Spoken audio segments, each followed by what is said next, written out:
Oh, I love when all the regulars start showing up. I'm Chuck Schumer. Welcome to the Blathering Live. We're going to write sternly written letters to change the world. Hey, everybody. It's the Blathering Live. I'm Cade Napzok. Fooled you. Little sketch comedy there. Put me on Dropout. I don't know why I have a bone in my spur over Dropout. They're talented people over there. I'll work on it. You all let me process that. This is a live show. This is modern radio.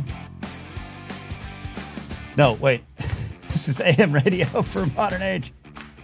This is why producer Steve has to be around. Luckily, he's there. Producer Steve's here. It's a full show on Monday. How are you doing, buddy? What the hell is modern radio? That sounds like we're doing something naughty. Yeah. No, that sounds like we're doing. Yeah, it seems like we're gonna have someone riding something behind us or something. I don't know. Well, I'll ride.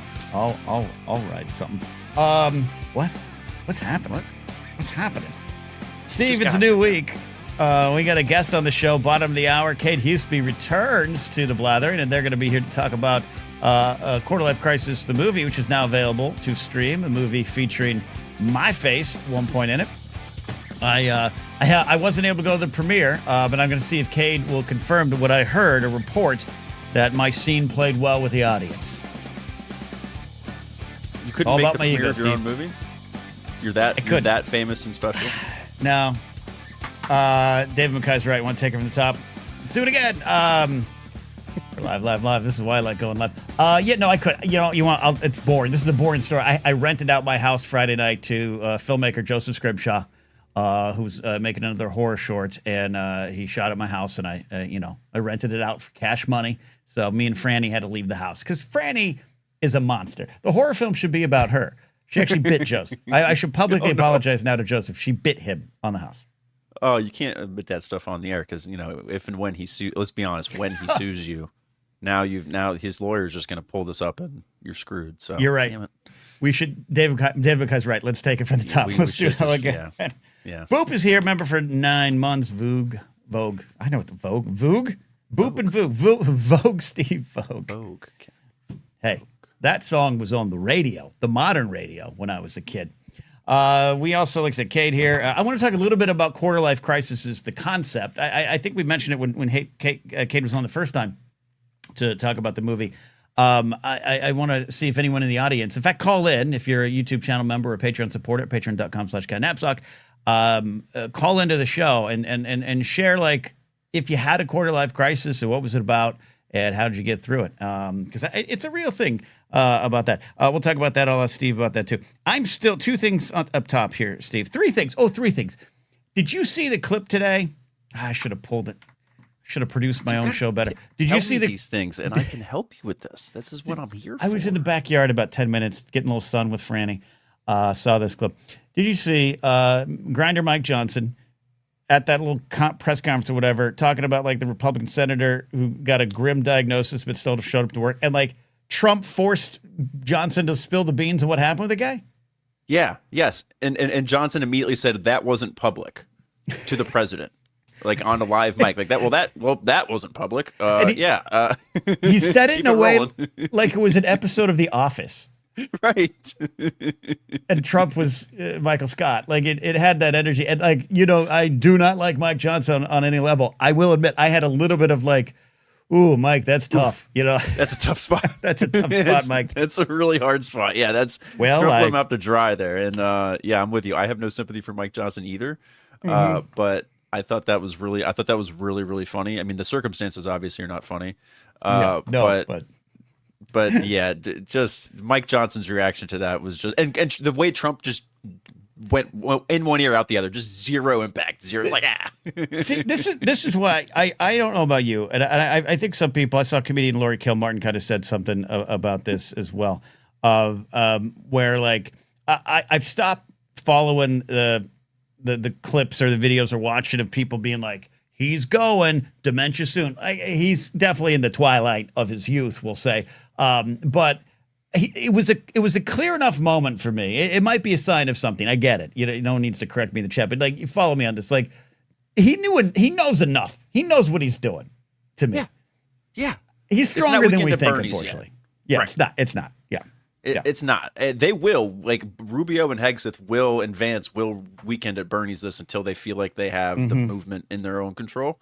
But no, I'm with you. As long as he's still golfing, I don't want to hear any of the, oh my gosh, look at the mark on his hand. Oh my gosh, look at his neck. Oh my gosh, look how crazy he is. As long as he's still golfing, he's fine. That's my barometer. That's my Pentagon pizza meter for Trump. Oh, I like a pizza. Well, that wasn't public. I said grim. Mike Johnson, everybody. Mike Johnson, everybody. I agree with Andrew. I think he knows he doesn't care, and again, might be a sign of advanced aging. But I think like I had less faith in Grandpa Joe with some of those moments. Like we had more clear moments of than this guy has. Anyways, but keep it with that.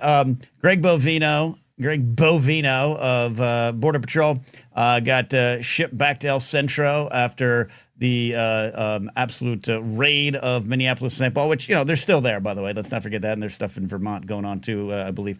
But that's the way the world works. We turn away, and I understand it, not casting aspersions. But as expected, producer Steve, Greg Bovino, retiring, gets his pension, gets all of it. I think that's a win in one way. Get him on out of here. But this guy's got to go milk it. He's going to be on not CNN, but he's going to be on Fox News, News Nation. He'll be on Gutfeld's show. He's going to have a too good of a post-career life for me, for my taste. I don't like that you said milk it and his last name is Bovino. That's too close to wordplay. Close to wordplay. But Greg is going to get sent to a farm upstate in his retirement. Let's just hope Christian Ohm is not also at that farm that he gets sent to upstate for his sake. But yes, fellow short king Greg Bovino is coming to the end of his current tenure. What? Fellow short king, you're taller than me, so are you talking about me? Yeah. No, me. I declared myself a short king when I said I wasn't 6. I was no longer 6 foot. I was only 5'11". So yeah. Yeah, absolutely. It was in the news. I don't have no deep. Well, maybe we'll talk about it tomorrow night on Culture, Faith, and Politics with Pat Conkey. But it's the Joffrey Baratheon gets poisoned and gets out early. Gets out easy kind of vibe of just like, all right, you get to retire into a nice career. I don't even see it like that. I think it more of even like he getting sent to the wall. Like not even. You know what I mean? He's not getting poisoned. He's just getting like.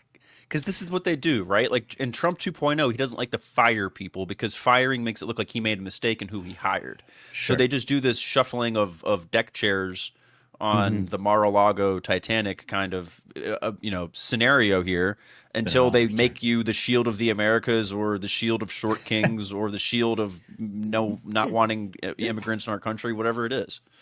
You're on the short king. We have some issues. Something happened this weekend, Steve, about the short stuff. You okay? No, I'm just trying. No, I just okay. Ken, that video of him in like the Nazi trench coat looking thing with the big boots and like everyone else around him was 6 inches taller than him. I thought it was funny. Dude, he looks like the kind of person who would get upset by being called short. Yeah, clearly, dude's 5'6". My favorite is all the photos of Dave Portnoy, one of the world's blights. Every photo of him standing on his tippy toes. That's a good one. I get it. Like one of my friends was shorter and smaller framed at the time, and as a man, easier life for us. I get it, but you get treated a certain way. He dealt with it a lot. I saw it. I saw like one of our potential. We were moving into a house, and one of the landlords who was like 6'6", decided to pick on him in a jokey way, like, oh, well, you're the shortest one, you can do it, like when you guys move in, and I saw him, like my roommate, cry, I get it. So I get it where it comes from, but when you overcompensate with Nazi coats, right? I don't have anything for you.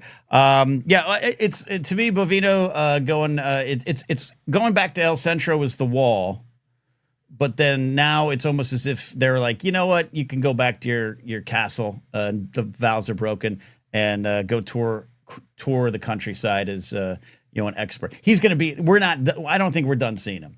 He's going to be speaking at conventions and turning points and all those kind of things. Yeah. That's what he'll be. He'll hit the CPAC circuit, and he'll get all over the place. He'll make a killing. Making. $5,000 here or there, talking at incel, what are they, manosphere speaking engagements. Yeah, he and Kyle Rittenhouse will go on tour. Oh yeah, yeah. It's called Two Punchable Faces. So also, like I said, Cade Huseby. God, is my mic too loud? Be honest. I think you sound fine, but I have my headphones are a little, my cans are a little weird tonight. Cade Huseby, bottom of the hour. They're going to be on here to talk about Quarter Life Crisis, the movie, but also play the headline game. So stick around for that. If you followed my link, I'm trying to remember to promote more. I'm on Threads. Blue Sky. Threads is just a little bit better for promotion, though it's not working yet. Blue Sky, which I still enjoy Blue Sky, most of all just to hang out at, but Instagram. So if you're swinging through here, hi, everybody. Cade at the bottom of the hour. I also want to talk about 3 things, Steve, here. Okay. Boop says Ken, weird cans, Napzok. That's me. Hey, 3 things. We have got, did you watch the Oscars? You got a family. You probably didn't. I didn't watch a lot of it, but I had it on the TV that's over my left shoulder here, so I was like hearing it and kind of half watching it. Yeah, sort of. So yeah, what did you want to ask about? Nothing. I just was on it because I watched it for the first time in years. I went over to the Wangers, was on their live stream. Me, Cody, Christian, and Adam Smith, and I had a lot of fun. And I had no skin in the game because I literally didn't see any of the movies. But I was had fun. Actually, for the first time in a few years, had fun watching the Oscars. And I enjoyed Conan. I think that's a thankless job to host, and Kimmel did great job in the past. I think Conan did a great job as well. So if you have any thoughts on the Oscars, got any hot takes on competitive art, comment down below. Also, I used to watch the Oscars a lot, like back in college. We used to gamble on the Oscars, like in our like. Of course, we'd get like 10, 15 dudes in the house, and we'd all like sit down and watch it. We'd be like, all right, $20 on Django to win this or whatever it was. I don't know what the movies were back then, but Avatar I think was one, like for visual effects or something. I won some money on that. But that was my Oscars experience. Voting on Polymarket and Cauchy. Okay, there you go. Yeah. Well, hey, this was Couchy, okay? Because this was on our couch, 15 drunk college dudes throwing money on a coffee table. There you go. I've been on this one. I mentioned it on this morning's Monday morning show. I mentioned it on Force Center. Did I mention it today on the live show, or maybe it comes out on tomorrow's episode? I don't know. I'm not over this, Steve. That's the point. For my Sports Card ASMR channel, do you like ASMR? Do you like sports cards? Subscribe to Sports Card ASMR. We're making a push for 3,000 subs. I bought some Big League Chew to do some, gum chewing triggers, maybe.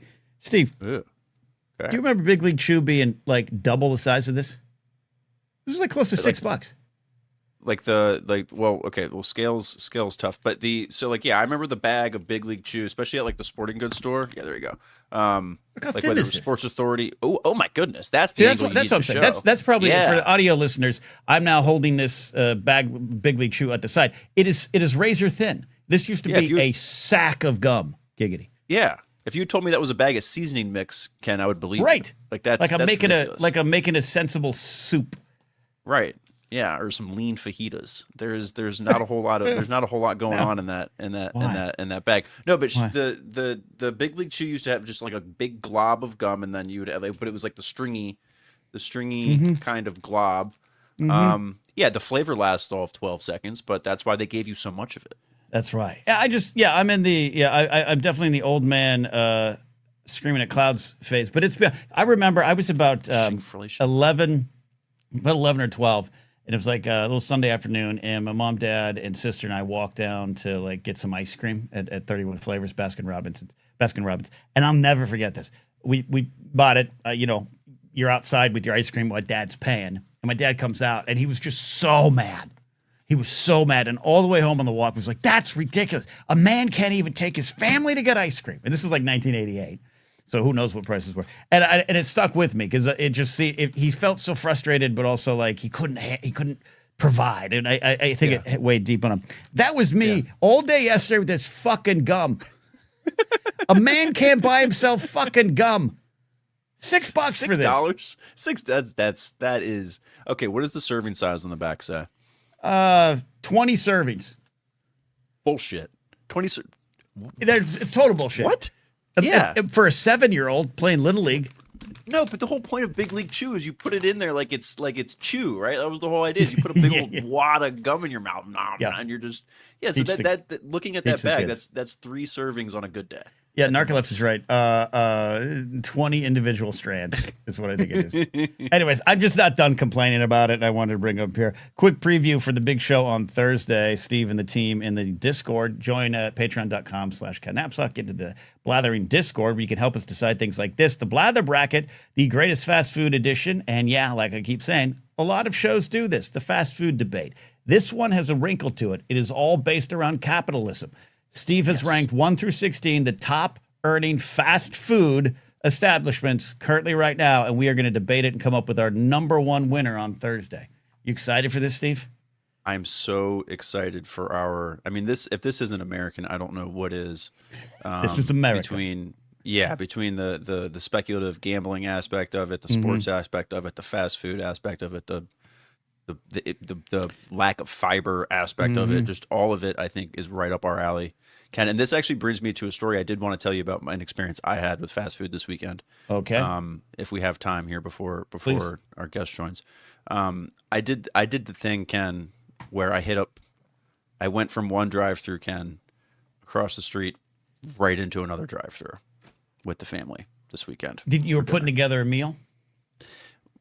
Unintentionally, and so we went to Taco Bell. Ken, we do this thing. We do Taco Bell, parking lot dates, because again, I don't like to eat my food more than 50 feet away from the establishment because it gets icky. I agree with that. Right. I understand. So we order the food. We have 2 kids in the back. We immediately park, eat the food in the car. Okay. Okay. I was, ordering the food in the driver's seat in the drive-through. I don't know what was going on with the I don't do the app either. I order like old school, like I like talking into a speaker box. Like there's a thing about it. Well, if I have time, I'll go in. But with kids, you don't want to go. Yeah, no, sure, I get that. So I'm talking into the speaker box, and the man in the Taco Bell that is receiving my order, like he makes Jeff Spicoli look like a goody two shoes. When you hear this dude talk and like the inflection, and I could almost smell the weed from where I was in the drive. Like they were hotboxing the shit out of this Taco Bell. They had to have been. That's why you get the job. He was struck. Ken, I was just trying to order 3 tacos for myself and 3 tacos for my wife. I like hard tacos. She likes soft tacos. There really wasn't anything else to it. Okay, this was a very basic order. Okay. We got 6 tacos, Ken. All of them were hard. None of them were soft. 3 of them didn't have, for whatever reason, didn't have any cheese or lettuce. And it was just a complete and total disaster from what should have been a very basic order. And this dude went over the order like 3 times. It was a whole. My wife and I were like are so hard not to laugh at this poor man. Okay. Yeah. So of course dinner was somewhat ruined. So we immediately go across the street to Burger King. And make up for what we lacked, and got some, fixing, the rest of the food, got some burgers, some fries, that kind of thing to, fix for the lack of actual meal we had at Taco Bell. Okay. And there was just a moment where we then made eye contact with the gentleman from Taco Bell, because where we parked was like right across from the window of the Taco Bell, right where we parked to eat the Burger King was right across from the window of the Taco Bell. So this dude, every time he opened the window to pay someone, he could like see us basically. Right. And I'm sitting there eating like a Burger King burger, looking at him, and I could feel like that moment that it like clicked, and like he recognized like, oh, they just were here, and then they just went to, and I just felt a wash of shame just came over me, Ken, of like just complete and utter disgustingness. No shame needed. This is no sin, because number one, I don't. He's probably too stoned, but like he's probably like, yeah, those people should get it, pal. Like eat to your heart's content. I think he was more in admiration. That's what I think it was. Yeah. I mean, maybe, especially if he was in the state that I'm thinking. Yeah, he was probably more jealous than anything. But there was just a moment there where I really did feel. I felt gluttonous. But the app quite frankly, you should. Hold on. Quite frankly, you should. Because did you both have Whoppers? No. I had a double bacon. And okay, look up I think she just had a regular cheeseburger. The Whopper, the highest caloric burger in the fast food world. So really, yeah, I would not have had that.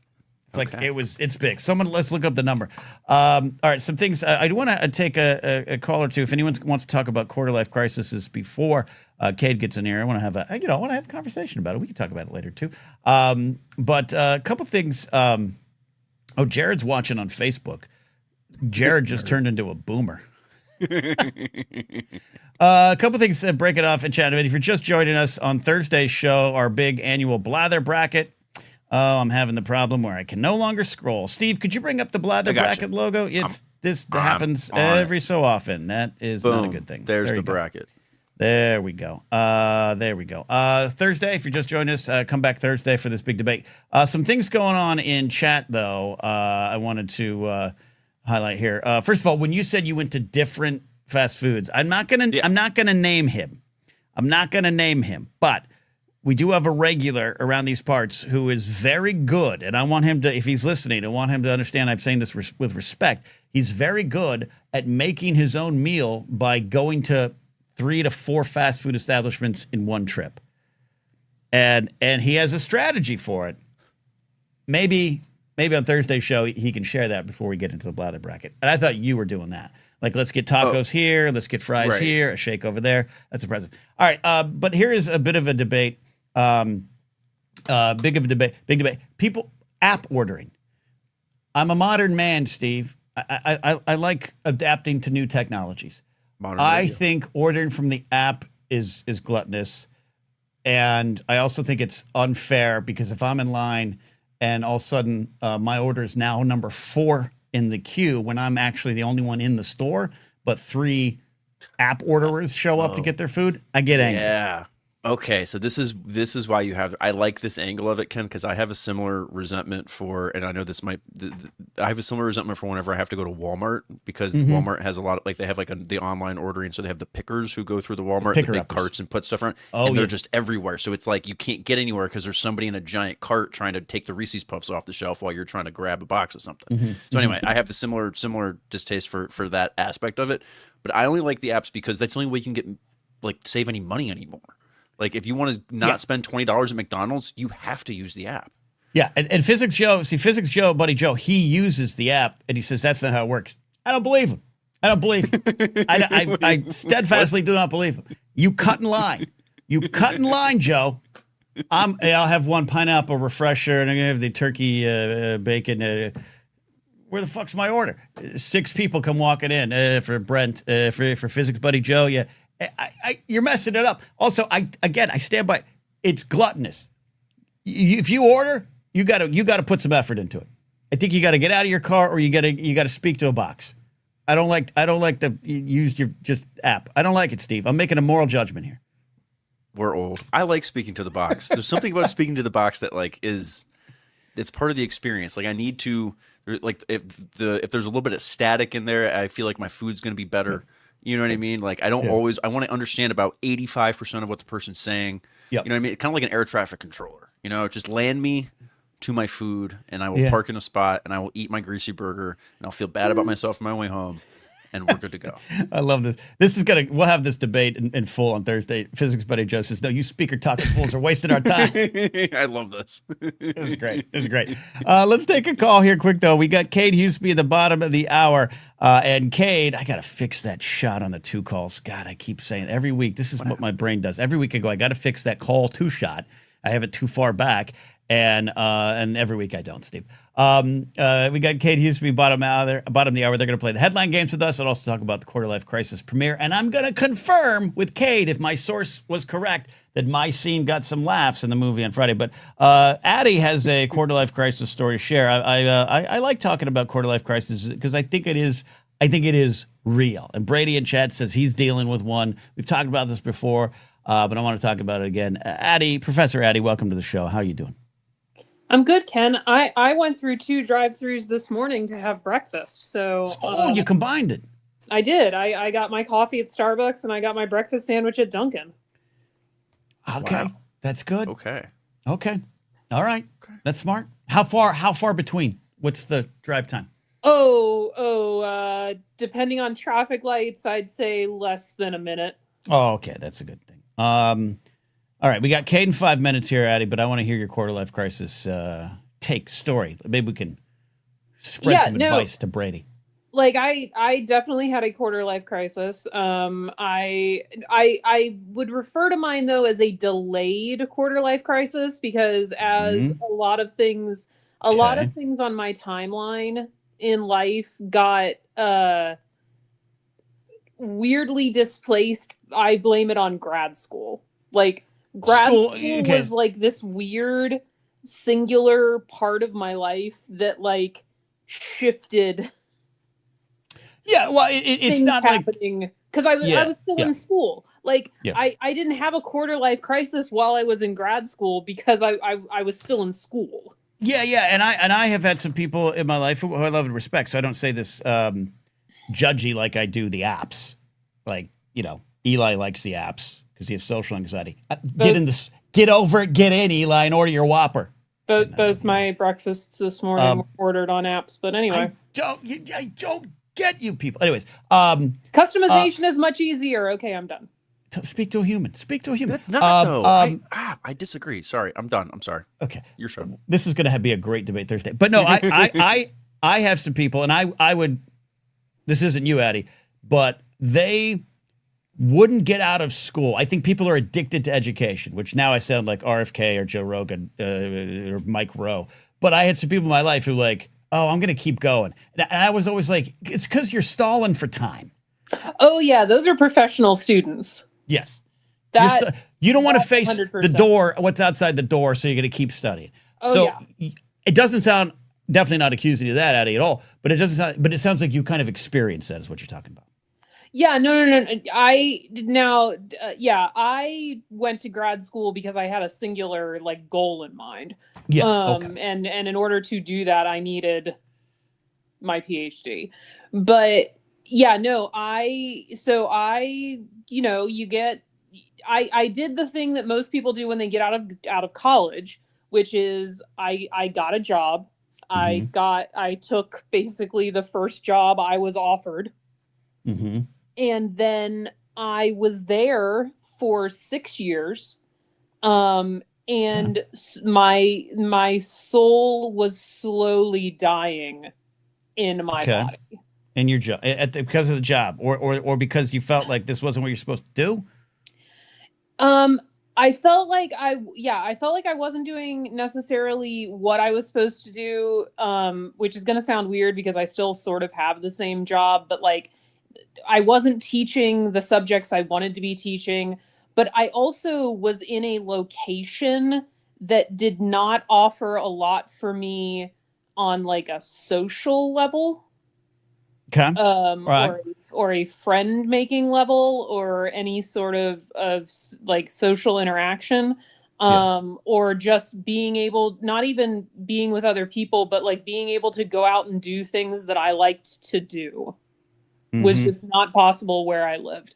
So I had to really re-examine a lot of what I was doing, why I was doing it, did I even want to be doing it? And at the end of the day, I wound up moving 3,000 miles across the country. Big move. I got Cade in a couple minutes here, so I want to focus on that, especially for Brady and Chad, who says he admits he's going through a quarter life crisis. And we could pick this conversation up after the headline segment too, but like it is a real thing. When you talk about making this big decision, this brave jump, Addie,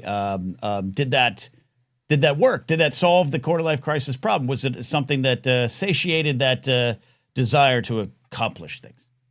Yeah, I will say another big factor of it now pandemic notwithstanding, because the pandemic played a very large role in the re-examination of my life. Another big part of it was I got to a point where all of my friends got married and had kids. And I was just kind of like, what, and that was a moment where I actually was like, what have I done? Like all of my friends were dating in their 20s, met their soulmates, and now they're getting married, and now they're having kids. And one of them did. The other one, I hate her husband. But we'll come back to that later in the show then. But it was one of those things where like I found myself being like, what did I spend my 20s doing? Like that's what it's about. Wait that's a minute. The danger. I spent my 20s in a lab 12, 13, 14, 15 hours a day, crying in the corner, wondering why the hell I like was it worth even doing all of this? And like my friends are out there living their lives. So But yeah, but you get look. Yeah, no, I appreciate it. No, it's long story short. The move overall so far has been very good. I am a much happier Addie than I was previously, but I also am older and wiser and wiser. Look back at things differently than I did in my 20s. That's my early 30s. Yeah, that's the thing. It's perspective. And Brady, you can call in later. We'll talk you through your crisis as well. And look, I know a lot of people get married young, and it works very well. Producer Steve, Ethan in chat, and you can believe in that. I think the perfect age to get married is 52. I think we all should wait. So Addie, you still got time. Addie, come back later if you want to talk some more, but I'm going to get to Cade here. I appreciate you sharing that. I will hang out. Feel free to bring me back in if we need to chat more. I look forward to the segment. There we go. This is going to be fun. All right. Coming to the show now here. Let me make sure I am getting this set up so we can get a nice camera shot. One of my favorite people in the world. I love working with them in RB3. And a couple years ago, as a lot of you know, I was asked, I received a text, hey, idiot, you want to come be an idiot in our film? And of course I did. And the film is now available. And we're going to have a little fun with him right now. Cade Huseby back on the show. How you doing, Cade? What's up, Blathering Live? Thank you for having me, Ken. What up, Producer Steve? Producer Steve is here. So first of all, big news. Cade, Quarter Life Crisis is available to the public. It's out there. It's on the World Wide Web. Tell us how to find it. Okay, so the movie is an independent movie, right? Mm-hmm. It's completely bootstrapped by me and RB3. We've been working on it for 2.5 years. We realized, I think we need to just put this out so people can watch it and stop worrying about where and how it's going to end up and just do it ourselves, like so much of Gen Z culture has been boiled down to. Let's do it ourselves. Let's figure it out. So we put together this beautiful streaming website called qlcmovie.com where you can rent it, purchase it, buy the Blu-ray, look at some bonus features if you're feeling exploratory and curious. So it's out there on qlcmovie.com. And I actually have a discount code for everyone watching on the Blathering Live. Blathering exclusive code Blathering for 25% off. There you go. So you get a little Ken plug right there. And yeah, you can plug just excited to be on. What? You're a promo code, Ken. I'm a promo code. Okay, so maybe before we leave, we can drop the link in chat and that code. Steve, if you have a chance to do that. What is it again? What's the address again, Kate?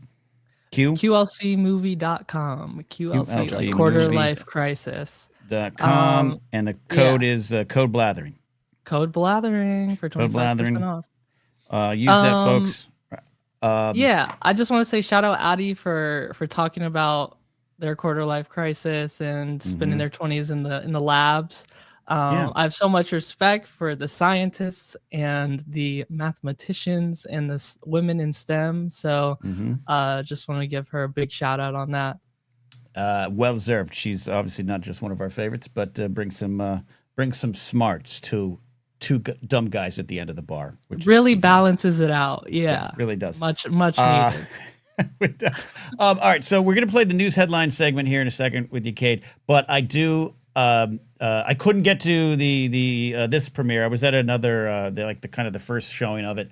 Couldn't get there Friday night. As I said, top of the show, I had to rent out my house and had to leave with my dog for this shoot that was happening at my house. And my dog's not the best dog in crowds, so I couldn't get out to anywhere. But I did have a spy there. I did have a source, and I asked that source. I said, "Hey, because the genius of Quarter Life Crisis, it is both a mockumentary fiction tale mixed with actual real profound poignant documentary scenes. Like that's the genius of what you guys have done. I think after the first viewing, I think my character, Dr. Luke Harrison, was so convincing that people did not want to approach me in the lobby afterwards because they thought I was an asshole. Yeah, that's pretty accurate. Yeah. So people were kind of giving you a side eye, a little. They would because everyone else, Jay Washington, Jay is great in the picture. They're like, "Oh, congratulations," or "Nice to meet you. I loved your segment." No one would come up to me. because I played a Jordan Peterson like podcast asshole who treats you bad. So anyways, I had a source at the premiere. And I said, hey, how did people think I was, how did they take me? And he says, I think they played very well. Your joke about the hamburger went over well. So Cade, can you confirm that for my ego? Oh yeah, you got so many laughs, dude. Like people were just shocked. You bring that shock factor. And people were also loving your on-screen persona's collaboration with Jay Washington's on-screen persona, with the man soap code, and you got the whiskey on the table, and yeah, just really living it up on the dark side of the web. Good. Okay. I believe him, Steve, right? You believe him, right? He's not just entertaining the boomer here. He's not just pandering to the boomer. Okay. No, Cade is being careful. Cade is being careful to not feed your ego too much, Ken, because if it becomes too productive, then you're gonna like call me one day and be like, "Look, Steve, we need to pivot. We're gonna pivot hard, right? And we're gonna make so much money. But you just got to go with me on this journey. I've seen the vision, Steve. I've seen it." Steve, I know how we're going to get you paid, all right? Have you considered being anti-vax? Yeah, let's do it. All right, so again, the link is in there, qlcmovie.com, code Blathering will get you 25% off to watch the movie. Support the movie. Cade and RB3 are just wonderful people to work with. I really honestly felt we could have done an hour of just you and we could have done an actual podcast. We shot for a long time, and not everything's going to make the film. And there's some blooper stuff out there too that I saw. I don't know if that's public yet, but maybe one day it will be. There's some of my favorite stuff with you, Cade, is in the blooper stuff. Oh yeah, we got the blooper reel, the deleted scenes up. If you want to check those out too, they're on the website too. But for me, filming with you, it was so hard because everything you were saying was just so like not who you really are as a person. So you were doing such a good job of playing Dr. Luke Harrison, the Jordan Peterson podcaster. And so I was just cracking up and I was like, damn, I don't know how much of this I'm going to be able to even use because I'm laughing over every line because you're just so funny. But we ended up putting together a really, unhinged 5-minute scene of what we ended up shooting. Yes. Some of my, anytime I get to say the phrase prick in anger it's a good day for me. It's one of my favorite. Where did phrases. That come from? Like what? Oh, you want to know the story? Okay. So I say that, and sometimes I think people misunderstand what it means. I had an old, when I was in security, like this is back when I was like just an officer. One of the guys I worked with was this old Scottish guy.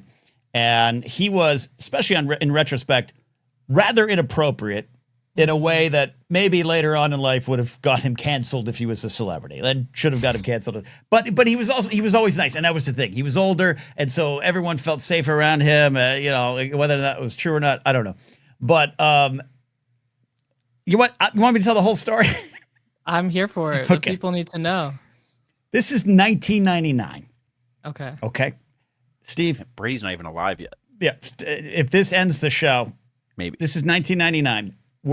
We used to work graveyards together. So when we started our shift, he used to work the RTO desk, radio telephone operator. And we'd have the news on or TV on in the lobby. And so we were watching like a late night show, like, I don't know, whatever it was, Letterman or Leno, whoever was going on at the time. One of them was on the screen. It was either Britney or Christina Aguilera. I don't know why. Okay. And here, this is bad. I want everyone to know it's bad. I know where this is going. And he says to me, he goes, laddie, I like the Christina one. I was like, why is that? He goes, because the other one's never seen a prick in anger. and that has never left me. It never left me. And it's horrible. And the context is horrible. So anytime I've kind of got to play a little bit of an asshole, that comes out. That's the story. Oh my God. The lore is so deep. I love it. And it's just so real. It goes back to pre Y2K. That's how far it goes. I'm curious because we shot this so long ago. What stands out in your memory from that day when we shot your scene? Number one of telling RB3 to check the sound or something, and if I didn't say that, we wouldn't have had sound or something on that day. And RB3 is a great director. That sounds bad that I said it, but I just remember that. It was an easy character for me to play, which might say something about me. But I get it. I get that world, and I'm pretty good at improv. I don't do it as much anymore. But a lot of people can't keep up with me.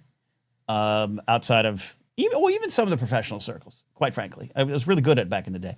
And maybe that's why I have a little bit of angst and jealousy towards Dropout and all the shit going on over there, where I'm like, yeah, I could do that too.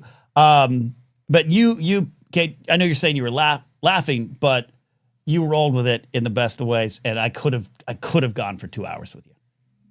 Oh yeah, totally. I could have gone forever. I mean, it was just like being dropped into that world. You were so convincing, and it's like everyone's looking for answers to life's problems online, and there's so many people out there trying to offer them. Yeah. And I think here on the Blathering, you guys do such a good job of giving some real grounded, like rational, helpful advice. But then there's people like the character you played who, offers some very slanted, twisted views and has an audience who eats it up. See?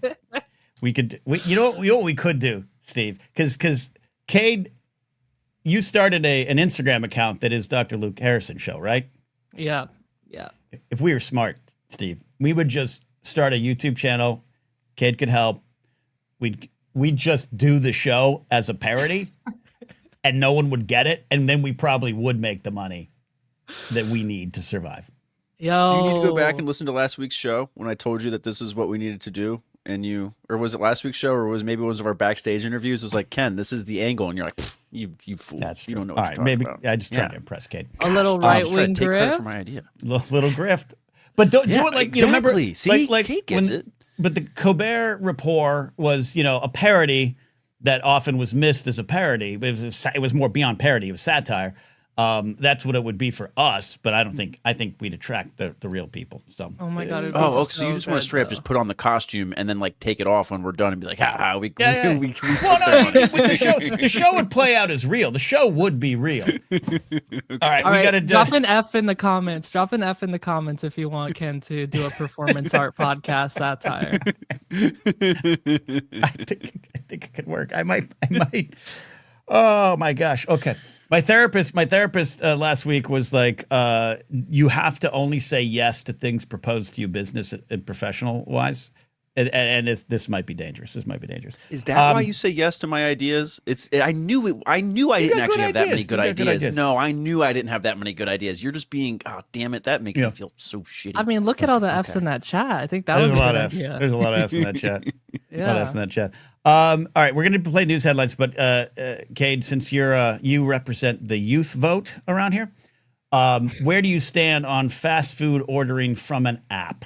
Oh my god, this conversation was driving me nuts listening while you guys were talking, because it's like I love an app order personally, but it's usually outside of my budget, so it's kind of like a treat whenever I get to do it.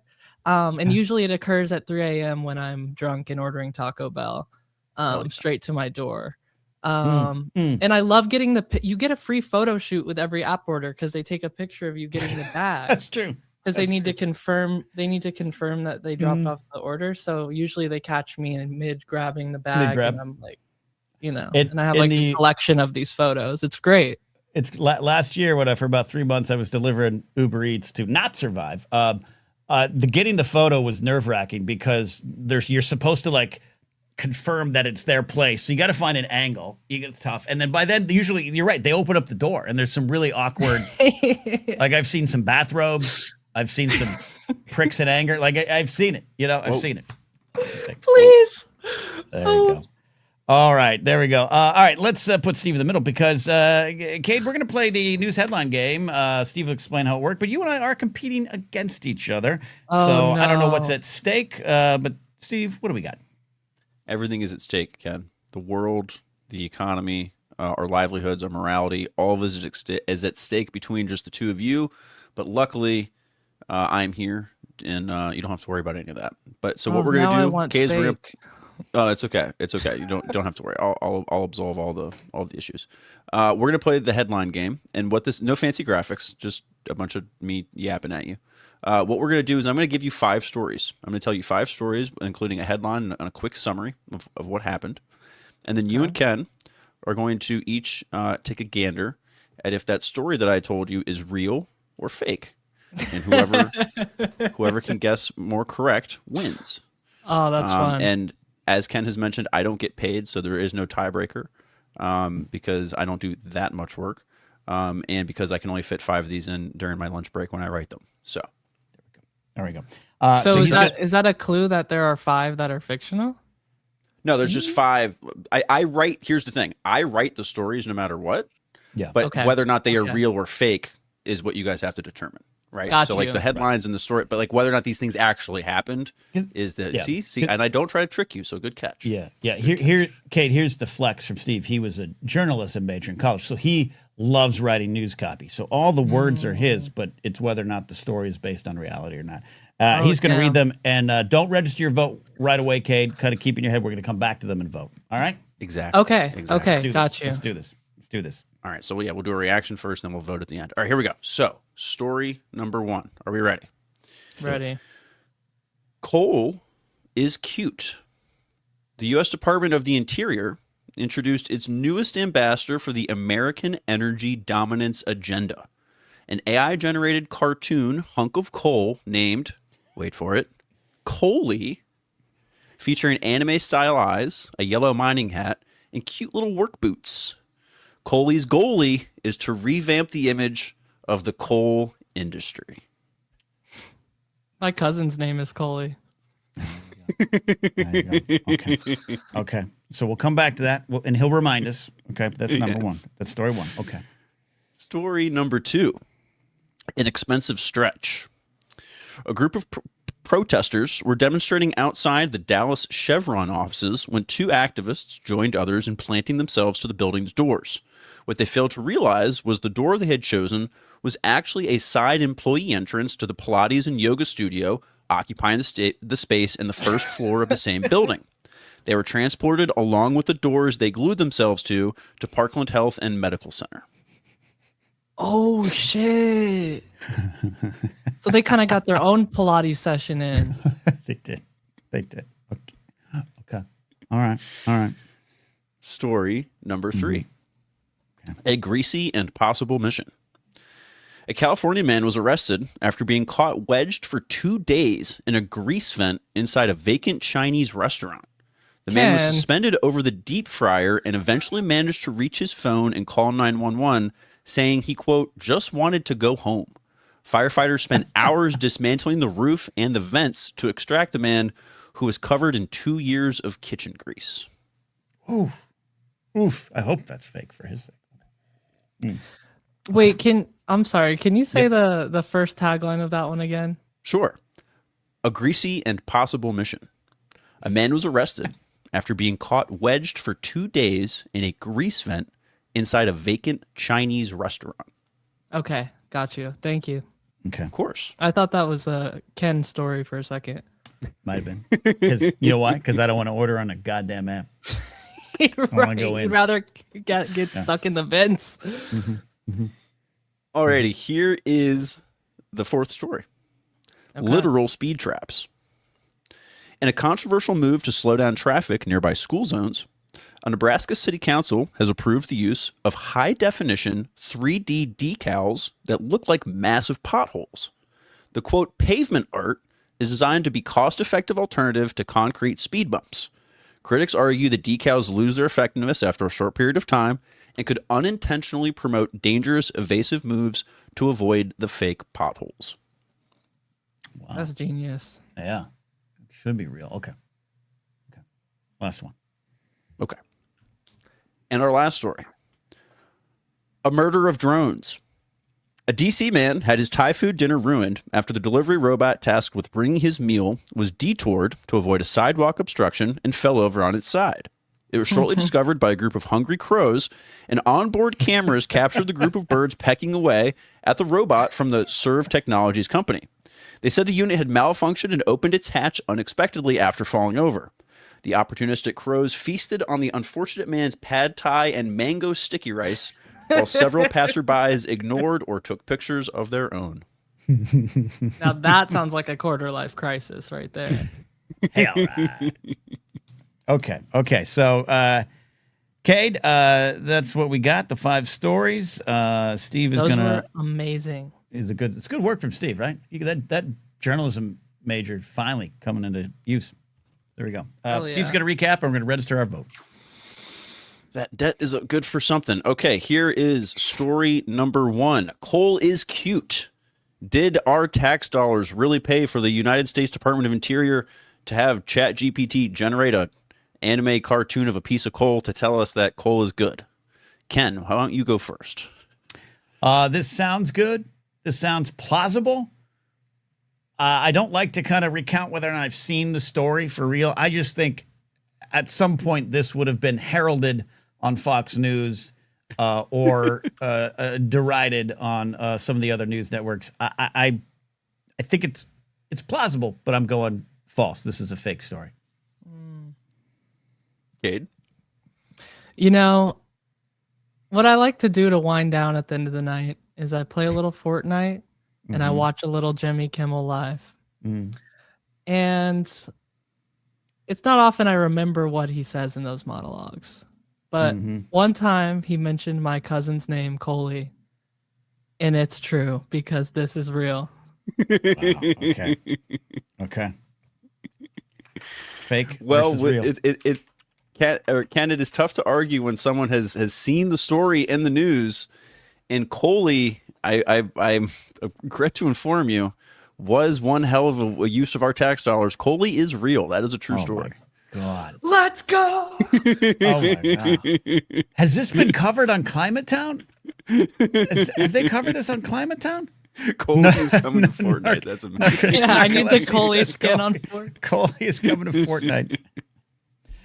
That's what I want. I want Coley. I want former Surgeon General C. Everett Koop. I want those people in Fortnite. Okay. All right. I'm down. Cade is out to an early lead. I want a Ken skin in Fortnite. I would love to play I'd love that. Ken. I'd love that. Love that. Okay. That's how you know you made it. If you're a skin in Fortnite, that's one of those like I can sit back and relax. Yep. Okay. Story number 2. An expensive stretch. This is the group of protesters who were protesting the Chevron offices in downtown Dallas, who planted themselves to the building doors, failing to realize that they actually planted themselves to the yoga studio doors next door, not the Chevron offices, and they and their doors were transported to the hospital.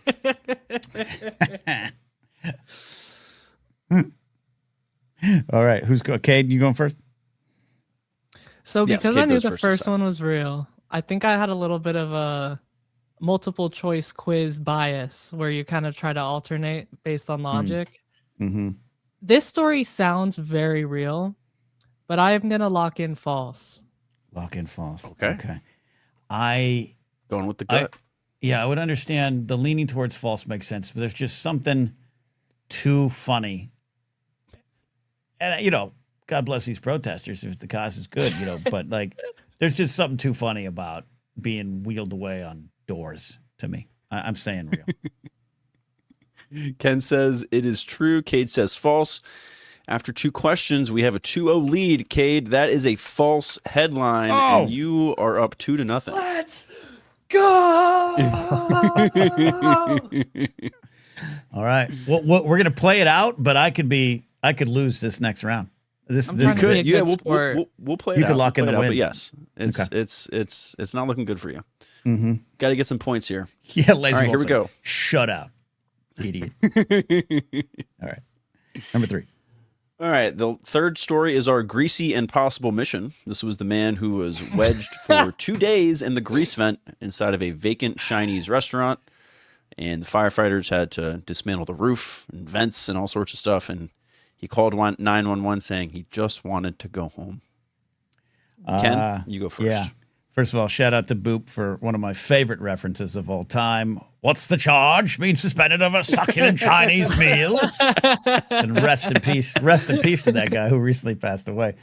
I This is one of those things, man. 911 call. What's the problem? I'm stuck inside this Circle K I've broken into. Like, hey, I need to get out of here. Now, you could die from this. There's tragic stories of people being locked in freezers, employees fall behind vents, all these things.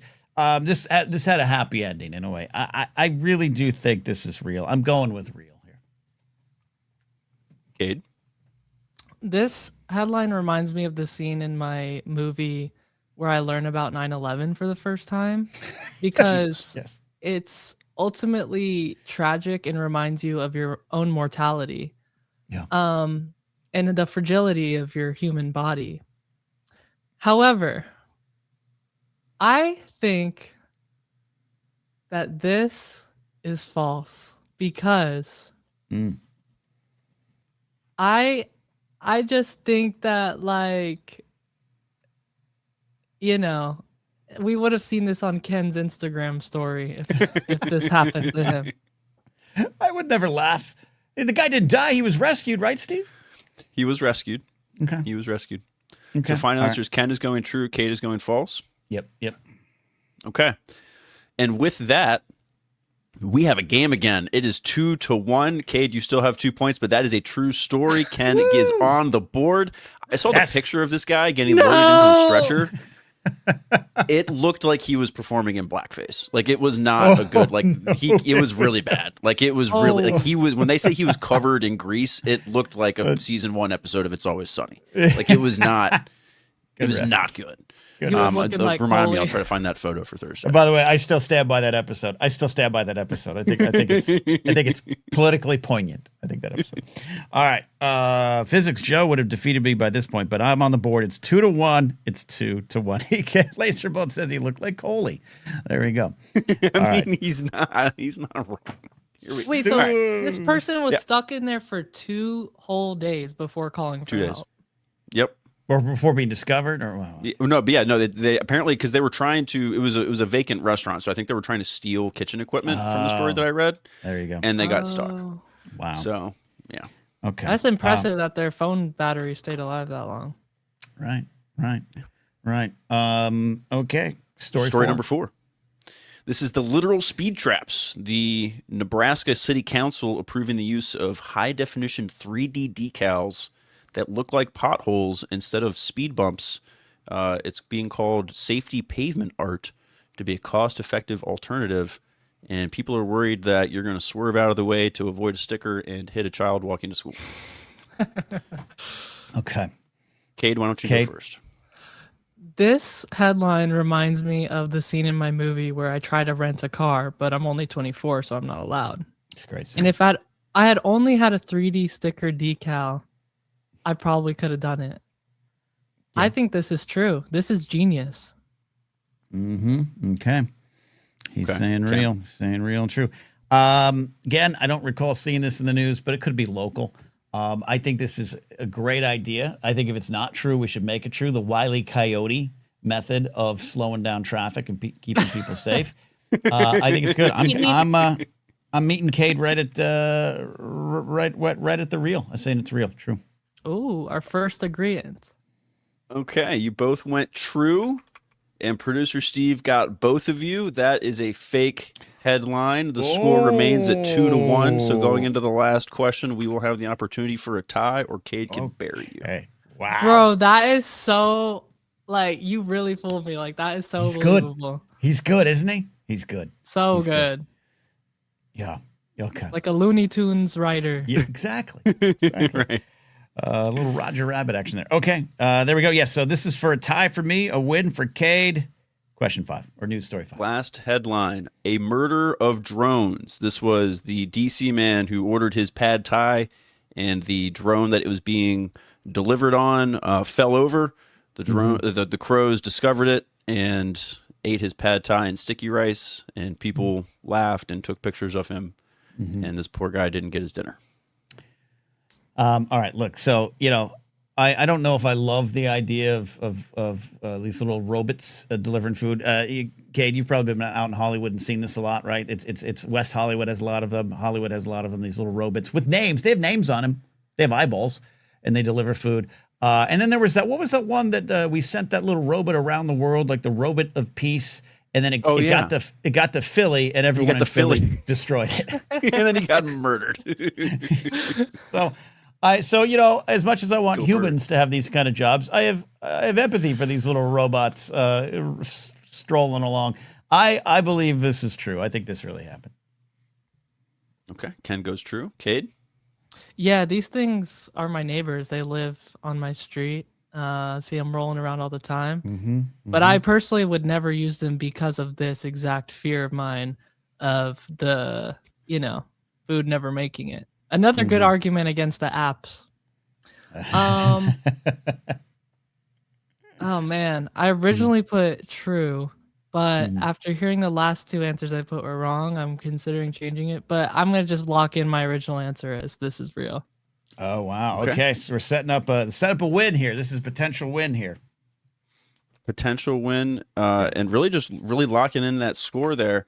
Both going true on the murder of drones, and the answer is producer Steve got you both back to back to end it. That is a false story, but Cade comes away with a W, squeaks by over won? Ken at 2-1. Cade wins 2-1 over Ken. I mean, I beat both of you in the last two questions because neither of you got it right. Steve, but you beat Ken 2-1 on guessing the headlines. Yes, you did. Let's go. I love that. Take that, Ken. It's a victory, but it's kind of like when a football team backs into the playoffs with 3 losses, but you're still in the playoffs. You still got the win. You still got the win. 2-1. 2-1. That's the one where they throw the ball, right? Yes, it is. Yeah, absolutely. Yeah, and they kick it and they drop it and they do a lot of things there. All right, there it is. Cade wins. Good to have headlines back. Cade, for your victory. Before you get out of here, you get a 15-second soapbox. What do you want to say? I don't get a prize. I just get to talk. Your prize is the currency, the currency of attention. Buddy, prizes are not in the budget. I want my prize to be Ken starting a satire alt-right podcast. Okay. My 15-second soapbox. How much time do I have left? It starts now. Okay, cool. What's up, Blathering? If y'all love Ken Napzok, you'll love Quarter Life Crisis, my first feature comedy film I've ever made. Ken starred in it. He played an evil podcaster who basically tried to ruin my life. And you can watch it now at qlcmovie.com. You can rent it. There's a code just for Blathering listeners, code Blathering for 25% off. Support indie cinema, support RB3, support Ken, support me and my blue collar. I got my heart on my sleeve. I'm out here winning, discerning between fake news and real news. And basically, I'd love to hear all of your reviews too. You know, if you do end up watching the movie, we want to hear what you have to say, your honest reviews. And thank you guys so much for having me.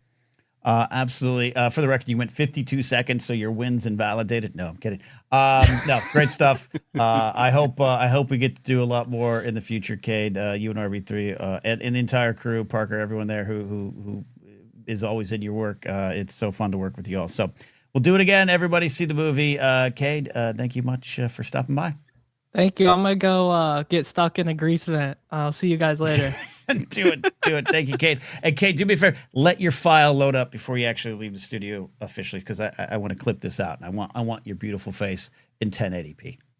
Okay, how do I just leave or just don't? I'm gonna remove you. You don't leave yet until you see that your recording is uploaded. Okay. All right. Cade, don't move. Cade, everybody. We got some super chats to get to. A lot of fun. Great job, Steve. You were made for this. You were made for this. Thank you, sir. Yeah. All right. Some super chats and super stickers. Addie, 19 months.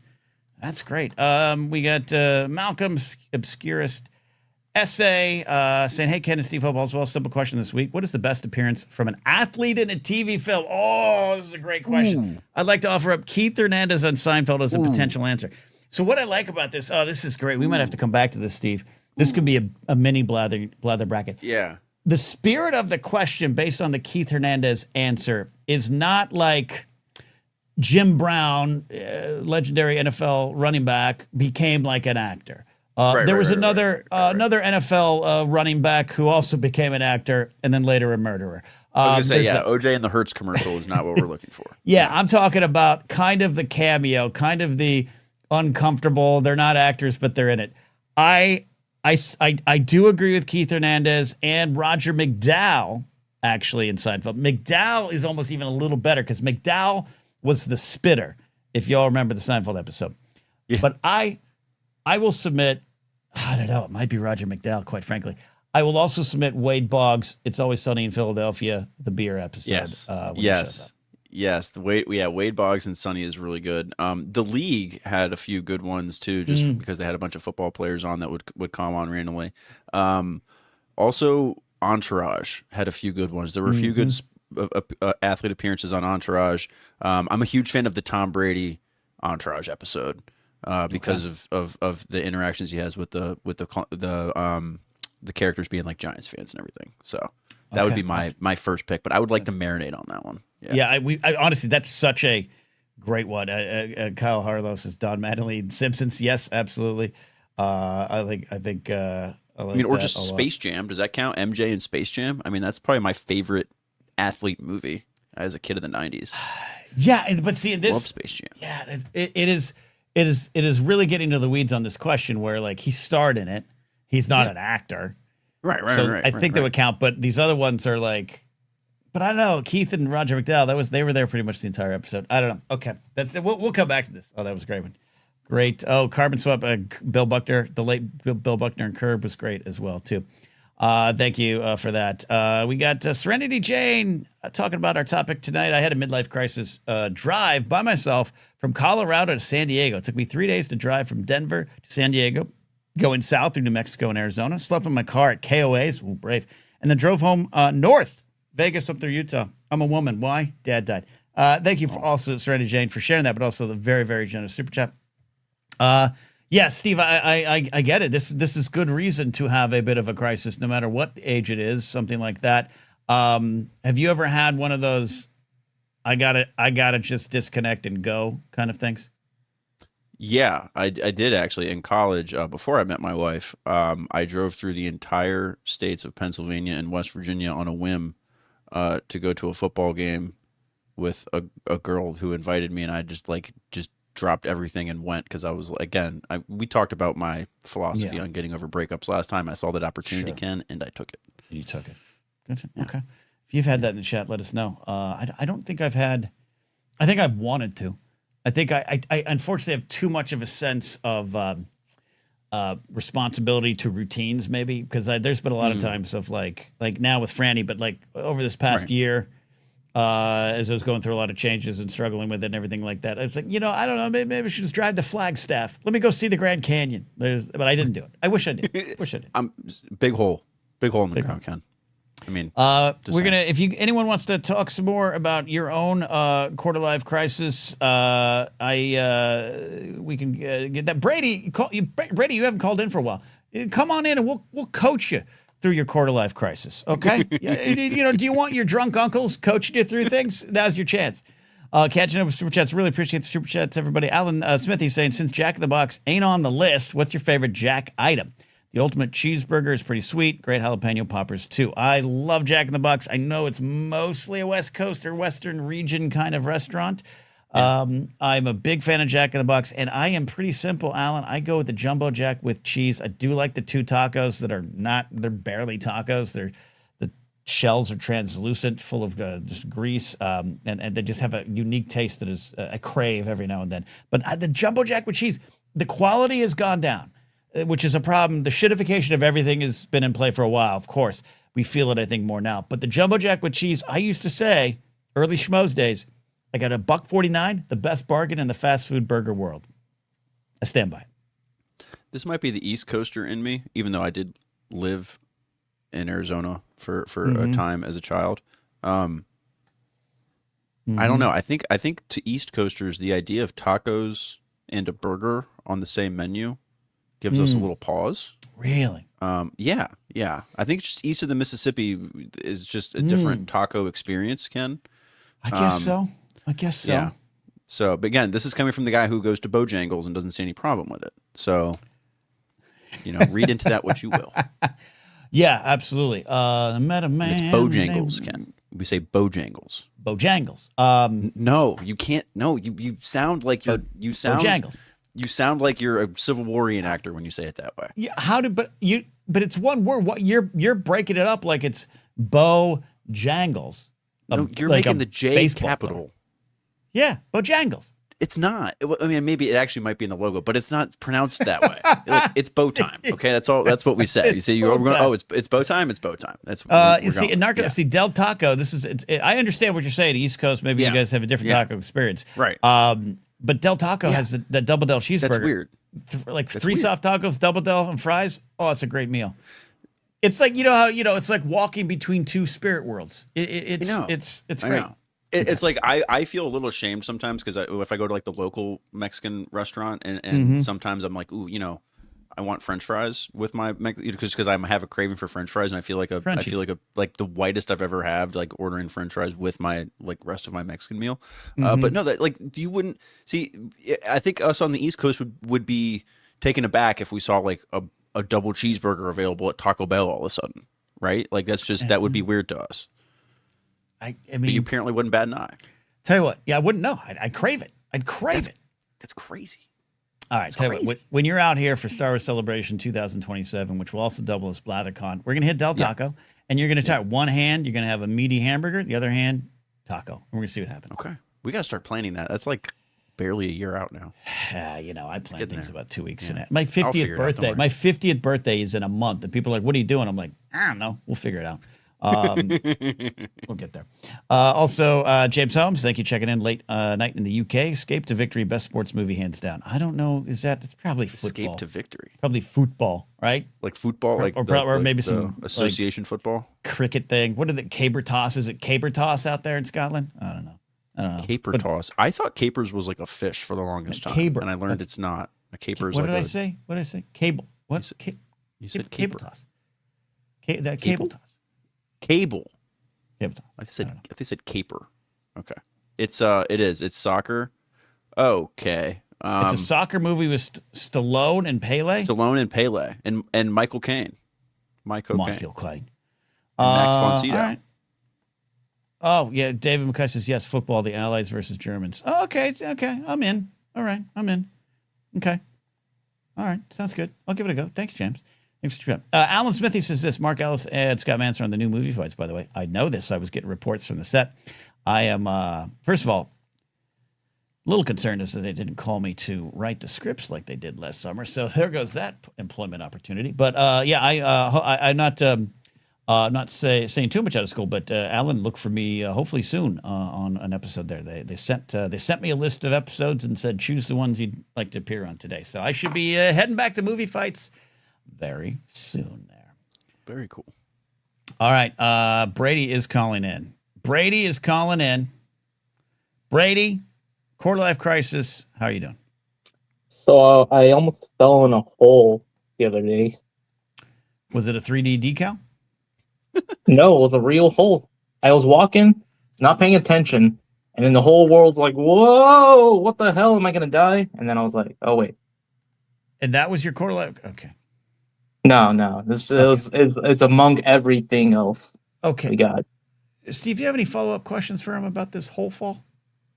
No, I think this is another reason why public transportation is a scam, and you should all get your own car and drive wherever you want, so that you don't fall into holes driving or walking. Steve and I agree on this. We agree on this. Yeah, it's very West Coast of you, Steve. Yeah. What? Yeah. Just the cars. Car culture. Well, yeah, that's true.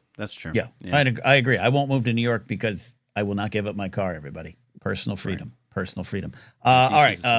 Though it is destroying the world, I'm sure, and Climate Town has done videos on it. But all right, Brady, quarter life crisis. What's going on? I remember having some conversations with you about this before, so it's maybe even an update. How can your two drunk uncles help you? There's just many things. I feel like along with what Addie is saying, just going through grad school. All right, we'll bring Addie in a second too. We'll get some follow-up advice from her. But okay, sorry, cut you off. Yeah. I feel like I can't afford the same kind of lifestyle many people I know who went to industry. There's that. There's also just, I think everything is delayed. It doesn't help that the pandemic kind of delayed everything for me as well. So it was just a delay on delay. Right. And the whole world being as it is. World's pretty bad too. So you're feeling this crush. You're feeling like you're not going to get to where you feel you want to go. You're feeling like you're not getting to where you need to go. What's holding you back? Honestly, that is a very good question that I should probably talk to my therapist about. But you got us. You got us. Hey, you know what? One of my issues I'm going to solving soon. I got my medication for my ADHD. Oh, nice. Yeah. Big shout out to that. I am here to report a couple weeks in. I am tremendously productive. I get a lot of things done every day and I don't even think about it, Brady. Oh, let's go. I'm supposed to be submitting this assignment, but I'm calling into the show right now. But you're taking a break. You're taking priorities. You're taking a break. Yeah. So yeah. Okay. What do we? How do we solve this, Brady? We're your therapist today. We get billed like his therapist. Yeah. Let's bill him. Let's invoice him. I don't take insurance either. What kind of fuck it? I should do something. What should I do? I don't know. I mean, I told you one thing you should do. Did you ever take that trip? Did you ever take that trip? As I say, did you go to San Francisco or China already? For context, for those, Brady had an opportunity to go spend some quality time with a lady, and then what happened with that, Brady? Oh no, the trip is planned. Yeah, I'm going this summer.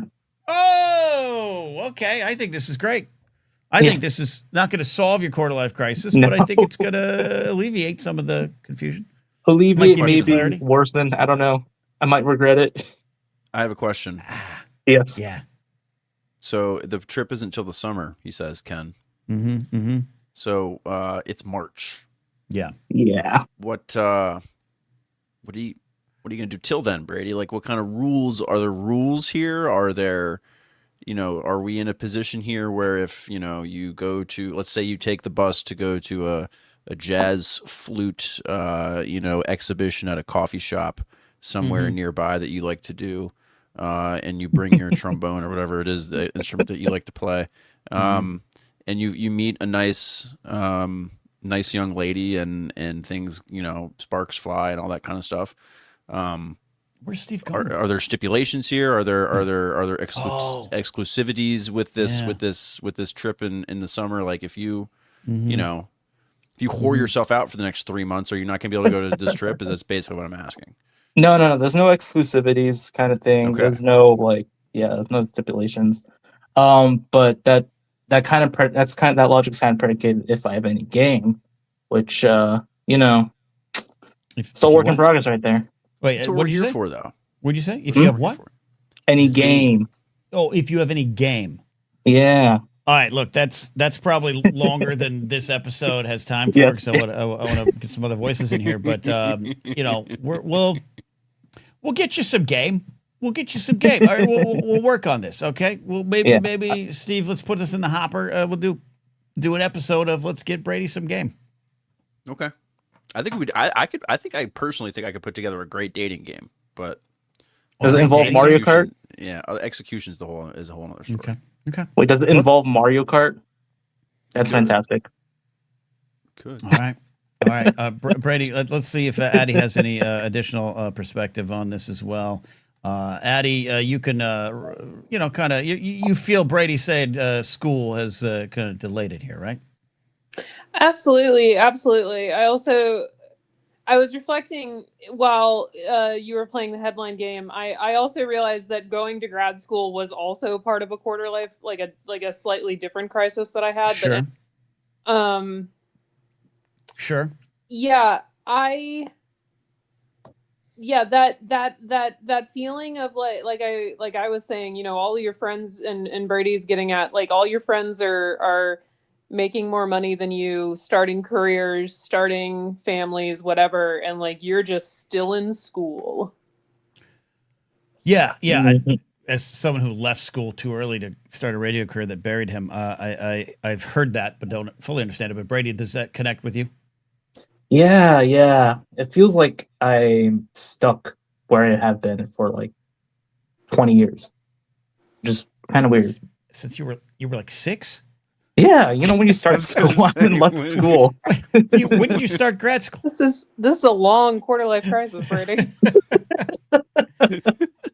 Look, Brady's just gonna have his quarter life crisis until he gets to his midlife crisis. Right. It's just gonna be one long crisis. Which, as my buddy and lead singer of Moon Agers, Brian Tiller, will say, is not in your 50s. It's really about 35. So, Brady, you're almost there for midlife crisis. Ooh, let's go. Yeah, can't wait. Yep. Honestly, that sounds so true. I probably will just be stuck in crisis for 10 years. Okay. All right. Look, seize the day, says Mr. McClunky. Get unstuck. Look, perspective time. I feel what you're both saying, too. I've been there with Addie, what she's describing. If you look around, I'm struggling now. I'm approaching 50, and I am worse off financially than I've ever been in my life, worse off in many other ways, but I'm looking at it as taking a step on the first rung up. But it does weigh on you because of these dumb societal pressures or standards. And obviously, I'm fortunate enough to be a dumb dude, but Addie, you would probably agree there's even more dumb and cruel and unfair standards probably put in front of you as well, right? Well, not only there's the standards put in front of me, but there's also like a very real biological part of it that like you guys can have children for a very long time. There is a finite date in which me having my own children, if that is something that I decide that I would want, is no longer going to be possible. Indeed. That is a very real ticking clock. Yeah, a scientific one, if you will. So, Addie, you said that you gained some additional perspective. How can we take some of your perspective and put it on to Brady here? Yeah, so Brady, the advice that I would give you, having come through, I feel like, my own quarter life crisis on the road to my midlife crisis, I'm looking forward to it. There's going to be convertibles involved. But the only way out is by recognizing that you have the power to change your circumstances if you do not like them. Yeah, that's great. And I think part of the quarter life crisis is realizing that you have that autonomy, because I think part of the quarter life crisis is just kind of growing up.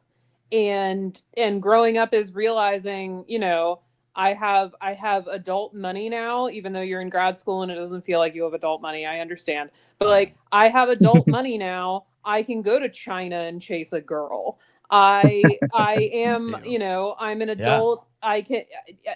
I'm an adult. If I want to have pancakes for dinner, that's what's going to happen. Like, just, you have the power to change your life circumstances if you are not happy about it, and take that power and own it.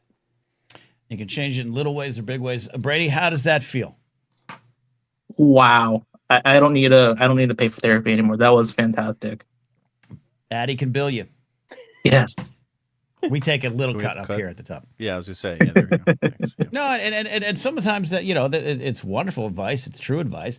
Sometimes you might feel distance from that reality. I've been on this great run, last 8 weeks, therapy, meds, all these kind of things. And the last couple of weeks, I've regressed a little bit, and it feels almost harder because you know or can see a path forward there. But the other thing, old man advice, Brady.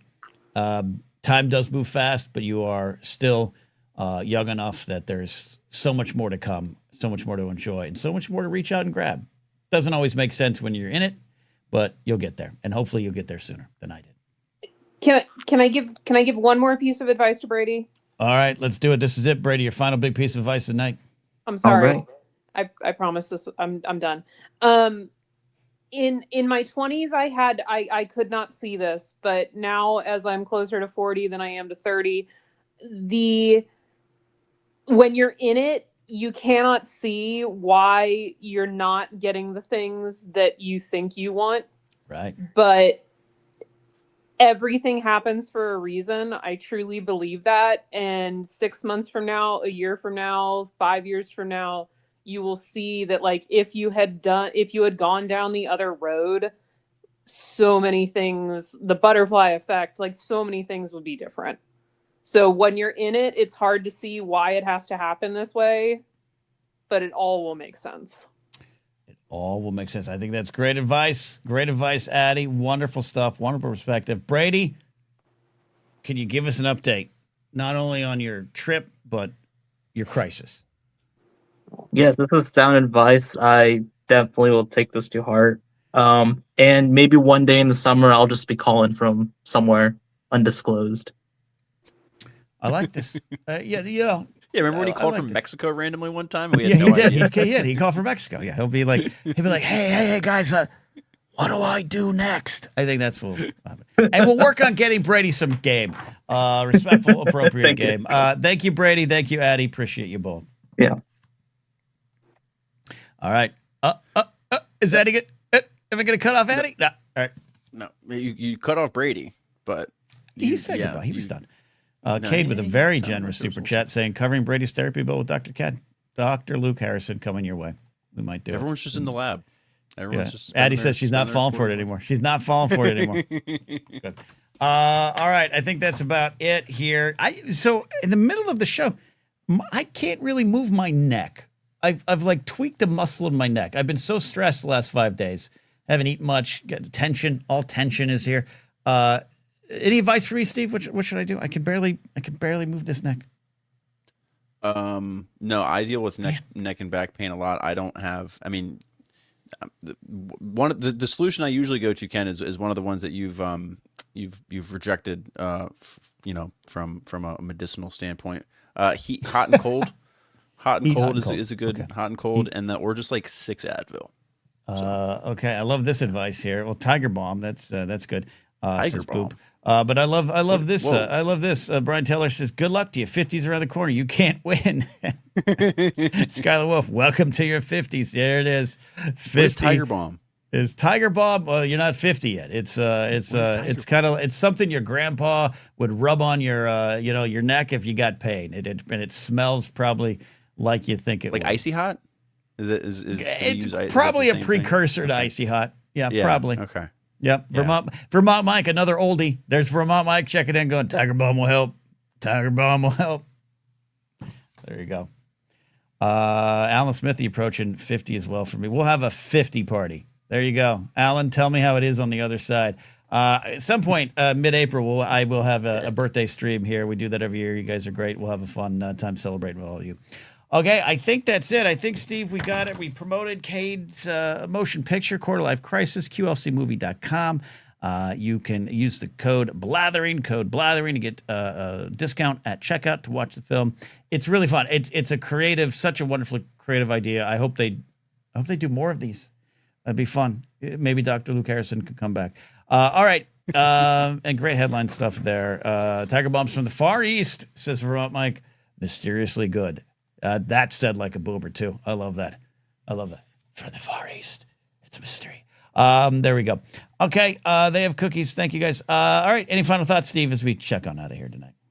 No final thoughts. Thank you, Ken. Looking forward to our bracket on Thursday. Yeah, bring that up again. Again, my StreamYard froze during the middle of this. I can't do anything. So there you go. Thursday. Here is what we got. McDonald's versus Raising Cane's. Subway versus Sonic. Burger King versus Subway. Chipotle versus Domino's. Wendy's versus Panera. Dunkin' versus Panda Express. Taco Bell versus Popeyes. And Chick-fil-A, Jesus Chicken versus Pizza Hut. The big battle, the bracket, will be on Thursday. Come back for that. I might, because of the generous super chats tonight, I might have a buzzball, Steve. Okay. Might be buzzballing it up. We'll see. All right. There we go. All right. Thank you all. See you soon. Bye.